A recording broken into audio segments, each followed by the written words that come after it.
Hola mis hermanos y amigos, Dios les bendiga compartiendo con ustedes una cápsula bíblica más. Le damos gracias al Señor porque seguimos adelante en este proyecto que nos hemos trazado y en este reto que nos hemos trazado durante este año de hacer una lectura continua de toda la Biblia. Para los que han seguido fiel durante todos estos días, pues animarles para que perseveren cada día, para que sigan compartiendo estas cápsulas. A los que hasta ahora se están conectando y están comenzando a hacer este estudio, les animo para que se pongan al día, para que puedan ir hacia atrás y empiecen a sacar el tiempito y ponerse al día para que hagamos esa lectura completa de toda la Biblia durante este año. Así es que gracias a todos y cada uno de ustedes y gracias también por seguir compartiendo estas cápsulas. Salmo 78, 1 al 8. Oh pueblo mío, escucha mis enseñanzas, abre tus oídos a lo que digo, porque te hablaré por medio de una parábola. Te enseñaré lecciones escondidas de nuestro pasado, historias que hemos oído y conocido, que nos transmitieron nuestros antepasados. No les ocultaremos estas verdades a nuestros hijos. A la próxima generación le contaremos de las gloriosas obras del Señor, de su poder y de sus imponentes maravillas, pues emitió sus leyes a Jacob, entregó sus enseñanzas a Israel, les ordenó a nuestros antepasados que se las enseñaran a sus hijos, para que la siguiente generación las conociera, incluso los niños que aún no habían nacido, y ellos a su vez las enseñaran a sus propios hijos, de modo que cada generación volviera a poner su esperanza en Dios y no olvidara sus gloriosos milagros, sino que obedeciera sus mandamientos. Entonces no serán obstinados, rebeldes e infieles como sus antepasados, quienes se negaron a entregar su corazón a Dios.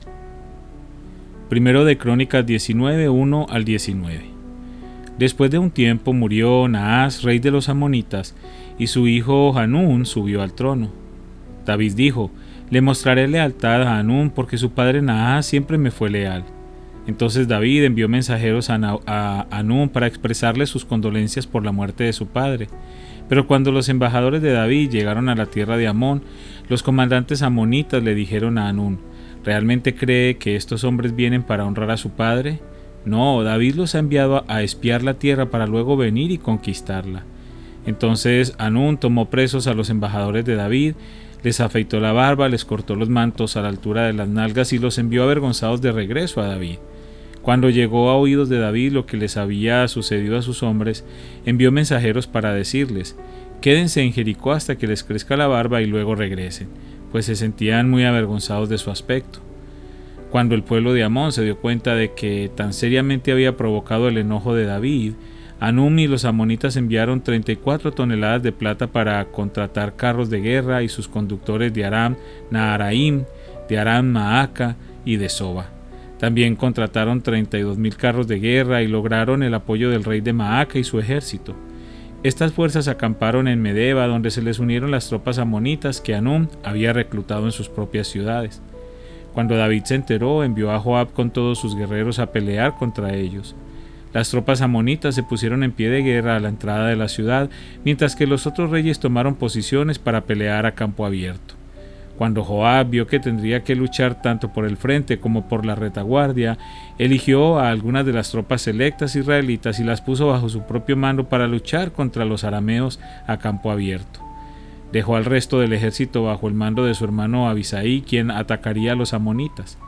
Si los arameos son demasiado fuertes para mí, entonces ven en mi ayuda, le dijo Joab a su hermano.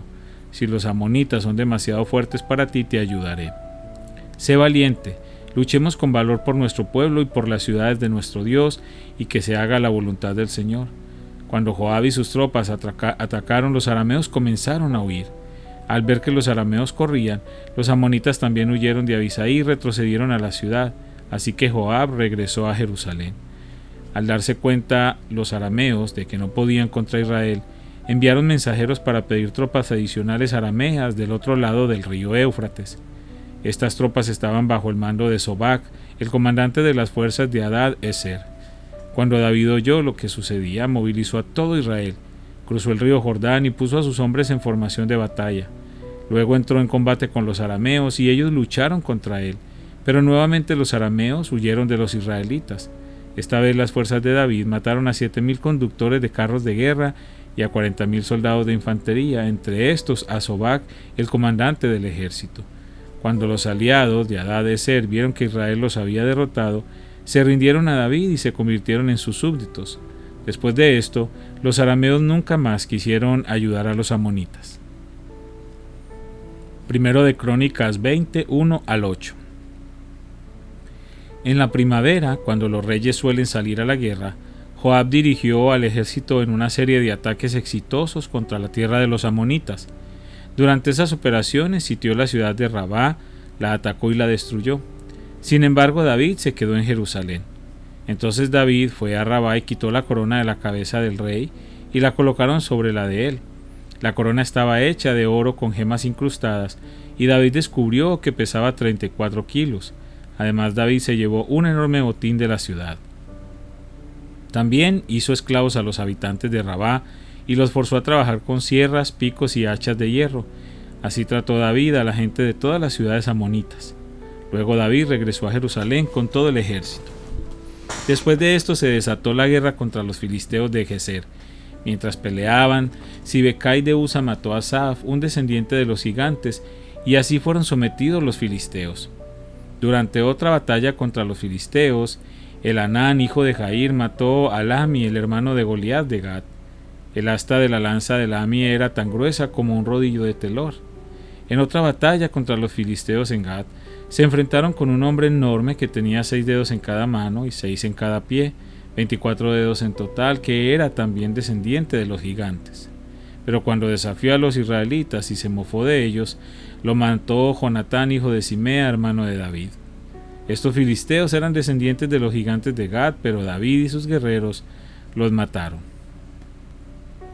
Primero de Crónicas 21, 1 al 17. Satanás se levantó contra Israel y provocó que David hiciera un censo del pueblo de Israel. De modo que David les dijo a Joab y a los comandantes del ejército: hagan un censo de todo el pueblo de Israel, desde Beerseba en el sur hasta Dan en el norte, y tráiganme un informe para que yo sepa cuántos son.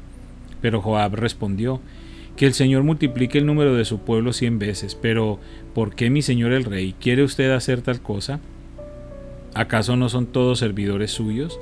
¿Por qué hará que Israel caiga en pecado? Sin embargo, el rey insistió en que levantaran el censo, así que Joab viajó por todo Israel para contar al pueblo. Luego regresó a Jerusalén y le informó a David el número de personas. Había en todo Israel 1.100.000 guerreros que podían manejar una espada y 470.000 en Judá. Pero Joab no incluyó a las tribus de Leví y Benjamín en el censo porque estaban muy afligidos por lo que el rey había ordenado hacer. Dios se disgustó mucho por el censo y castigó a Israel por haberlo levantado. Entonces David le dijo a Dios: he pecado grandemente al haber hecho este censo. Te ruego que perdones mi culpa por haber cometido esta tontería. Entonces el Señor le habló a Gad, el vidente de David, y le dio este mensaje: ve y dile a David, esto dice el Señor, te doy 3 opciones, escoge uno de estos castigos y yo te lo impondré. De modo que Gad fue a ver a David y le dijo: estas son las opciones que el Señor te da. Puedes elegir entre 3 años de hambre, 3 meses de destrucción a espada de tus enemigos, o 3 días de una terrible plaga, durante la cual el ángel del Señor traerá devastación por toda la tierra de Israel.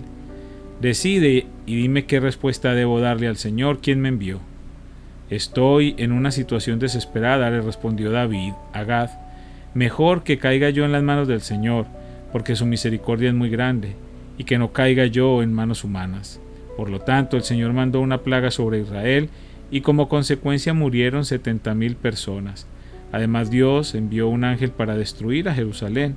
Sin embargo, en el momento que el ángel se disponía a destruirla, el Señor desistió y le dijo al ángel de la muerte: detente, ya es suficiente. En ese momento el ángel del Señor estaba de pie junto al campo de trillar de Araúna el Jebuseo. David levantó la vista y vio que el ángel del Señor estaba entre el cielo y la tierra con su espada desenvainada, extendida sobre Jerusalén. Entonces David y los líderes de Israel se pusieron tela áspera en señal de su profunda angustia y cayeron rostro en tierra. David le dijo a Dios: soy yo quien pidió el censo, soy yo el que pecó e hizo el mal, pero estas personas son tan inocentes como ovejas. ¿Qué han hecho, oh Señor mi Dios, que tu enojo caiga sobre mí y mi familia, pero no destruyas a tu pueblo. Romanos 5, 17 al 21. Pues el pecado de un solo hombre, Adán, hizo que la muerte reinara sobre muchos, pero aún más grande es la gracia maravillosa de Dios y el regalo de su justicia, porque todos los que lo reciben vivirán en victoria sobre el pecado y la muerte por medio de un solo hombre, Jesucristo. Así es, un solo pecado de Adán trae condenación para todos, pero un solo acto de justicia de Cristo trae una relación correcta con Dios y vida nueva para todos. Por uno solo que desobedeció a Dios, muchos pasaron a ser pecadores, pero por uno solo que obedeció a Dios, muchos serán declarados justos. La ley de Dios fue entregada para que toda la gente se diera cuenta de la magnitud de su pecado, pero mientras más pecaba la gente, más abundaba la gracia maravillosa de Dios. Entonces, así como el pecado reinó sobre todos y los llevó a la muerte, ahora reina en cambio la gracia maravillosa de Dios, la cual nos pone en la relación correcta con Él y nos da como resultado la vida eterna por medio de Jesucristo nuestro Señor. Padre, una vez más te damos gracias por esta palabra preciosa que hoy podemos leer y meditar, escuchar, Señor. Gracias porque a través de ella nos estás enseñando y te estamos conociendo. Te pido por cada persona que permanece fiel escuchando estas cápsulas, Señor, y que en este día se presenta delante de ti con alguna necesidad, con alguna preocupación, Señor. Yo te pido por ellos, para que los bendiga, los guardes, los protejas y les concedas los deseos de su corazón conforme a tu perfecta y santa voluntad. En el nombre de Cristo Jesús. Amén.